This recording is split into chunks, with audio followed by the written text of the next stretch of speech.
Famous last words.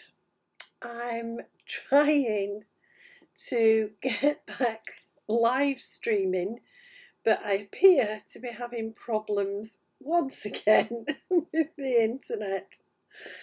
Um, I did start my broadcast and I was talking about coming out of Mercury retrograde and uh, hopefully uh, getting back into sorry, I'm having to close down my Facebook feed. It just isn't having it. I was talking as I started about 5 minutes ago about our energies and about clearing the energies, about what Mercury's been bringing to the surface for us and helping us to see that we have slipped down the ladder of compassion quite a long way as human beings, and that we've been stopping ourselves from addressing lots of issues by maybe not recognizing or wanting to see the truth or find out the truth, that we are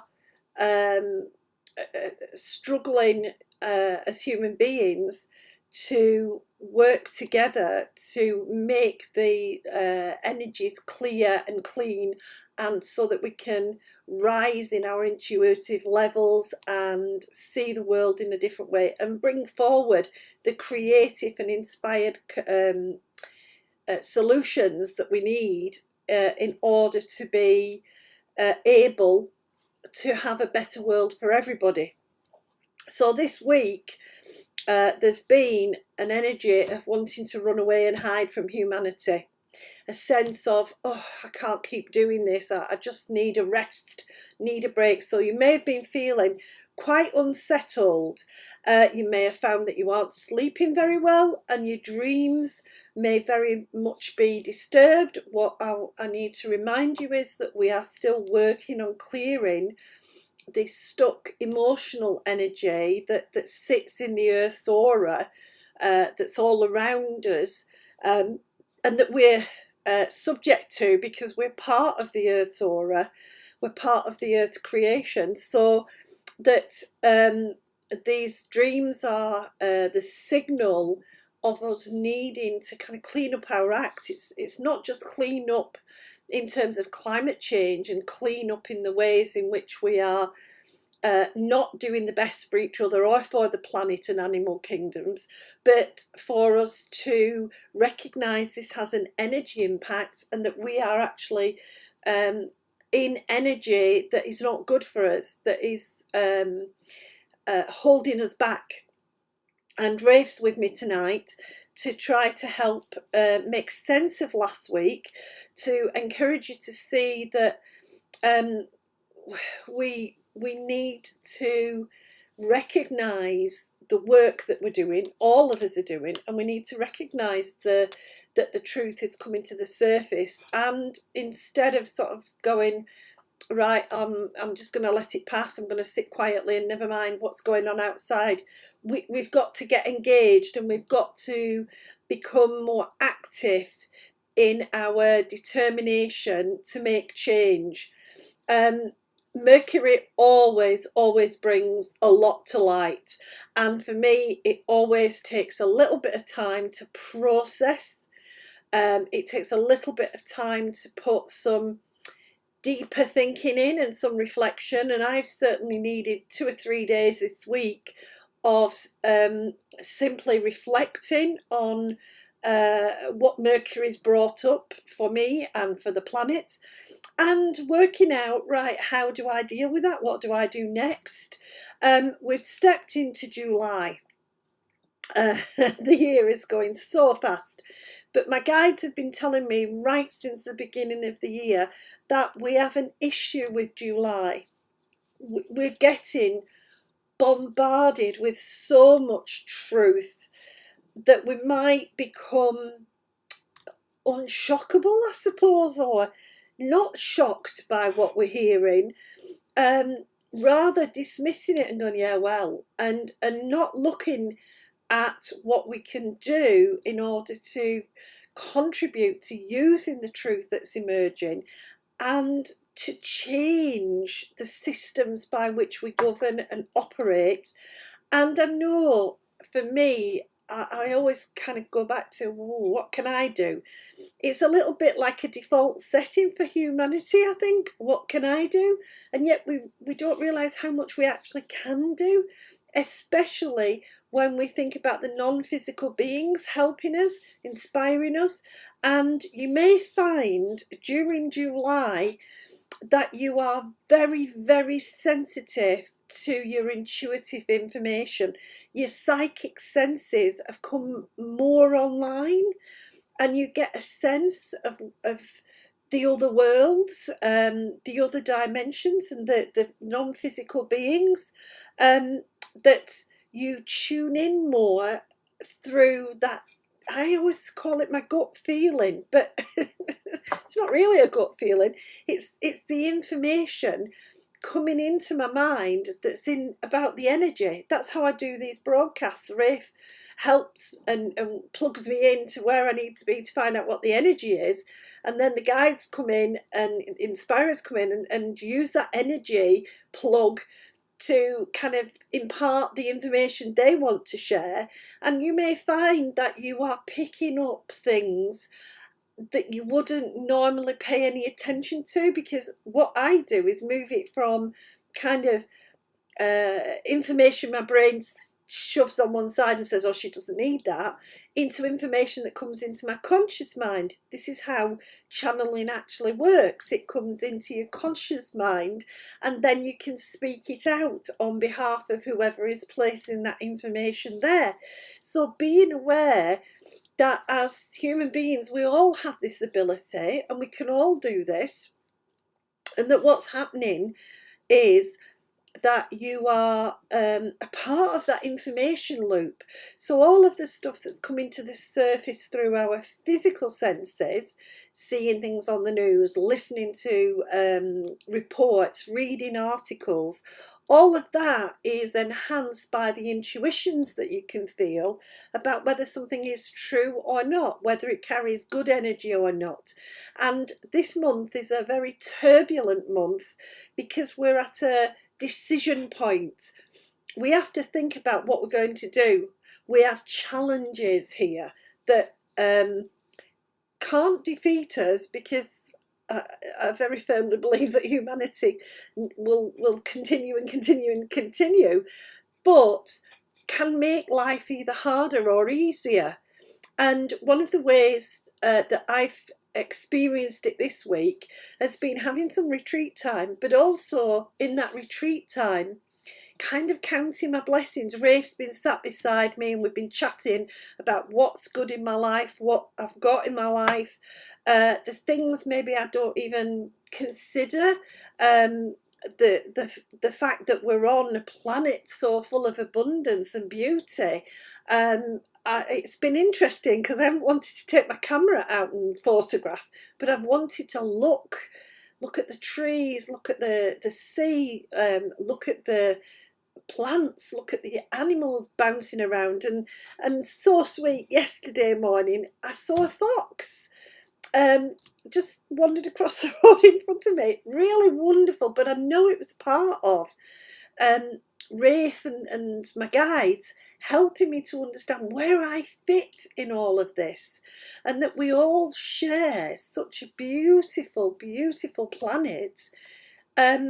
It's not the fox who's necessarily destroying the planet, or the badgers, or the birds, or the lions and elephants. It's what human beings are doing and how we're interacting with our environment that's creating an imbalance. And we've got to start thinking about how we work out that imbalance and the ways in which we are creating problems that will last thousands of years, and that future generations will have to find solutions to some of the things that we've put into this environment that are bad for the planet. So it's been very much this week a time for you to reflect, a time for you to assess where you are and to find the good things. Absolutely, there's good in every life, but then to work on what else is there that's necessary to shift it even better. How can we move it even better? What do we need to change in ourselves, in our attitudes and beliefs, that helps us to inspire others? Very much a week of finding inspiration and encouraging people to look at their creative flow. And that's going to be the case throughout July. You'll need to find the blessings and the creative flow to deal with the turbulence of the recognition that we now is the time to work out the actions that we collectively need to take. The shift in energy is very powerful, and we're still dealing with a lot of fear. So it's trying to make sure that you don't go into a fear-based dialogue with yourself and others. Look at things and look for where the positive can come in, not the fear, not the negative. It's easy to talk ourselves out of feeling good, especially if we're listening to people who are wanting to talk us out of feeling good, because they've bought into the fear themselves. And it's really important for us to hold ourselves steady and hold the balance. It's so important to recognise that we can work miracles. There are miracles. What we call miracles is the universe responding and giving us what we desire. And we can work those miracles. It's just that if everybody's desiring fear, what we get is more fear. If everybody's desiring blessing, what we'll get is more blessing. And it's being aware of that and helping myself in this to boost yourself and, of course, to boost those around you. I'm laughing because Rafe has said, tell them about the black dog. For a lot of my life, I have walked with a black dog. I call it a black dog because that's what it's been called before. It's depression. And I know that depression can eat away at you from the inside. That when you get into fear and doubt and anger, you can open the door to this feeling of there's nothing worth carrying on for. It's not worth it. You can get into a very isolated mindset, and you can stop having hope. And hope is one of the greatest blessings that we have. I know that people call it false hope, or people dismiss hope, but actually hoping for the best, hoping that things will improve, hoping that what you hope for comes true. Hope is so powerful, and we as human beings have a huge reservoir of hope.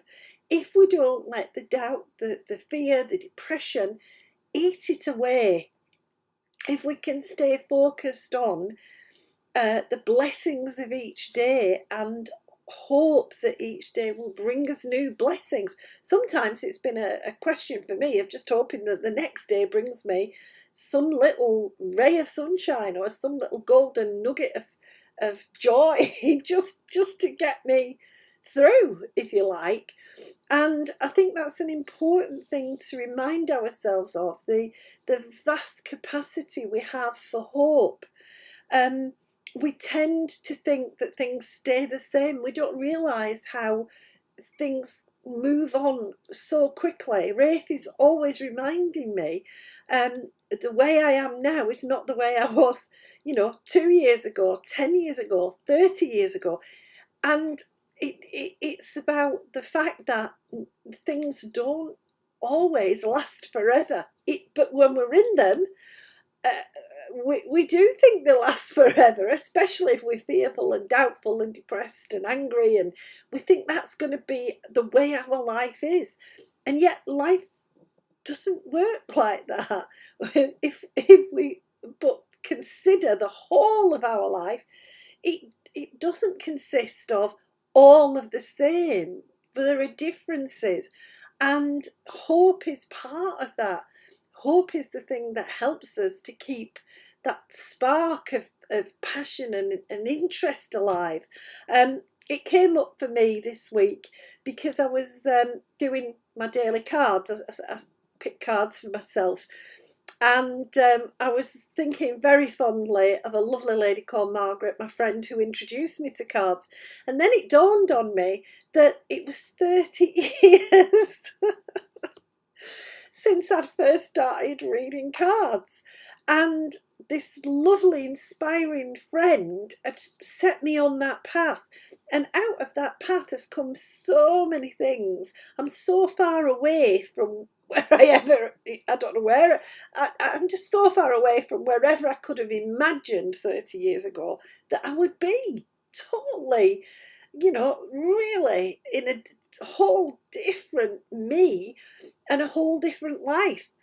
And it's those kind of things we can hang on to and remind ourselves of and spark the hope for when we're really in a turbulent time. We can see that there's challenges for humanity, but we can also have the hope that we're producing young people who are going to be inspiring or inspired to find solutions if we inspire them and if we show them how to keep that hope alive. And we can change so much by remembering that the strangest little nudge and we can be off in a totally different direction as individuals and as human beings. I was born in the town where the first test tube baby was born, and that was a huge change. I don't think anybody at the time, yes, it was phenomenal, but I don't think anybody at the time ever really